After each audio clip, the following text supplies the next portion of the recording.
ওমানের সোহার শহরে অবস্থিত দুর্গটি তৈরি হয় 13-14 শতকে। আজ আমরা ঘুরে দেখব এর ইতিহাস আর সুন্দর দৃশ্য। Welcome to সোহার fort.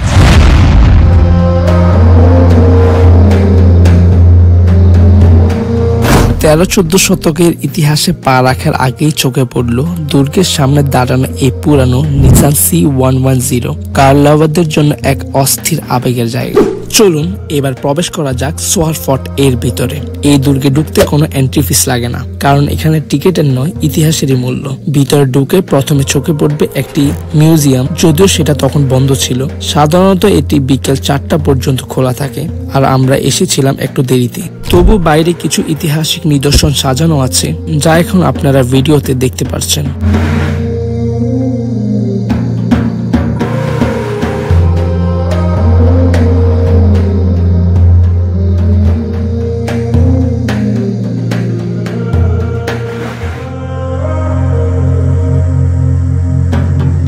ঠিক মিউজিয়ামের সামনে দেখা যায় একটি পুরানো কুয়া। একসময় এখান থেকে দুর্গের মানুষরা পানি তুলত। কেউ কেউ বলে এর নিচে ছিল গোপন এক পথ, যা নিরাপদে সমুদ্রের দিকে নিয়ে যেত।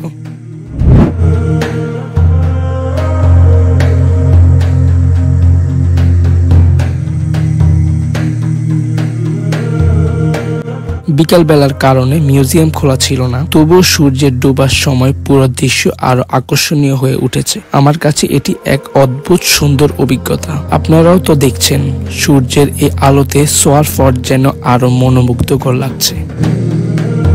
ঠিক দুর্গের সামনে চোখ বোলালেই দেখা যায় বিশাল এক সমুদ্র পাড়, যা সোহার ফোর্ট এর দৃশ্য আরো আকর্ষণীয় করে তুলছে। দুর্গের চারপাশে যে গোলাকার টাওয়ারগুলো দেখা যায়, একসময় এগুলো ছিল পাহারার স্থান। সৈন্যরা এখান থেকেই চারদিকে নজরদারি করত। সমুদ্র পথ বা শহরের দিক থেকে কেউ আসছে কিনা সেটা ছিল তাদের দায়িত্ব। এখন সেই টাওয়ারগুলো খালি, কিন্তু খুব সুন্দর পরিষ্কার পরিচ্ছন্ন করে রাখা হয়েছে। ভিজিটাররা যখন আসেন সহজে ঘুরে দেখতে পারেন। ইতিহাসটা যেন এখানে থেমে আছে, নীরবে গল্প বলে যাচ্ছে সোহার দুর্গের অতীতের।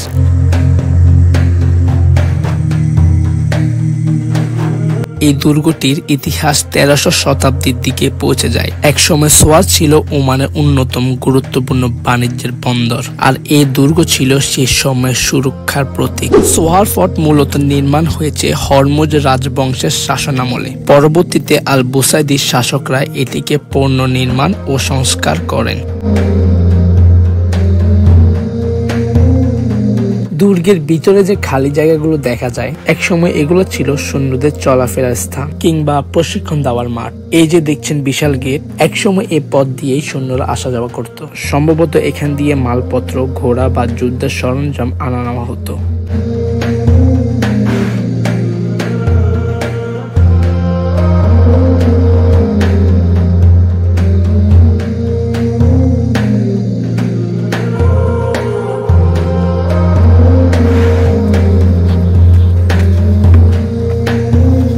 কি কাজে ব্যবহার হতো এই ছোট পাথরের ঘর আর পাশের গর্তটা, তা নিশ্চিতভাবে বলা না গেলেও ধারণা করা যায় এটি হয়তো ছিল পানি সংরক্ষণের স্থান অথবা পুরনো দিনের টয়লেট।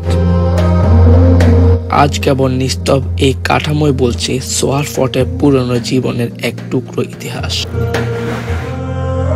এটা দুর্গের সবচাইতে গুরুত্বপূর্ণ অংশ ছিল। এটা ছিল সৈন্যদের থাকার জায়গা ও রক্ষার কেন্দ্র। উপরের দিক থেকে সৈন্যরা চারপাশে দেখতে পারত, যাতে শত্রুরা দূর থেকে এলেও দেখা যায়। ভিতরে ছিল খাবার সংরক্ষণের ঘর, অস্ত্র রাখার ঘর, পানি সংরক্ষণের ট্যাঙ্ক, আর কিছু কক্ষ যেগুলো নেতাদের জন্য ব্যবহার হতো। দেয়ালগুলো পাথর ও চুন দিয়ে তৈরি, যাতে গরমেও ঠান্ডা থাকে এবং আক্রমণে সহজে ভাঙা না যায়। দুর্গটা দেখে সত্যি অবাক হয়েছি।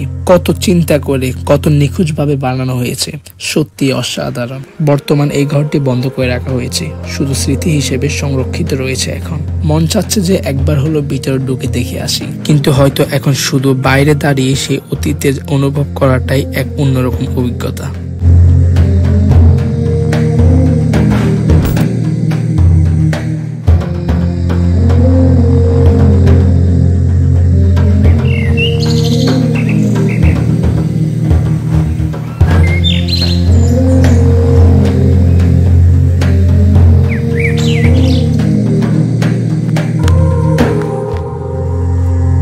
চলুন একেবারে উপরে উঠি, পুরো সমুদ্র পার ফিল্ড আমরা নিই।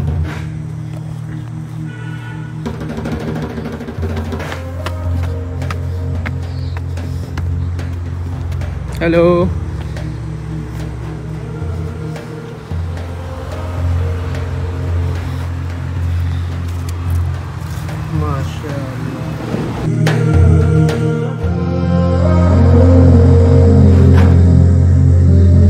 আজকের ভিডিওটি এতটুকুই। দুর্গটি আমার ব্যক্তিগতভাবে খুবই ভালো লাগছে। আপনাদের কেমন লাগছে অবশ্যই জানাবেন। আর হ্যাঁ, অবশ্যই জানাবেন আপনারা ওমানের নেক্সট কোন স্পটের ভিডিও দেখতে চান।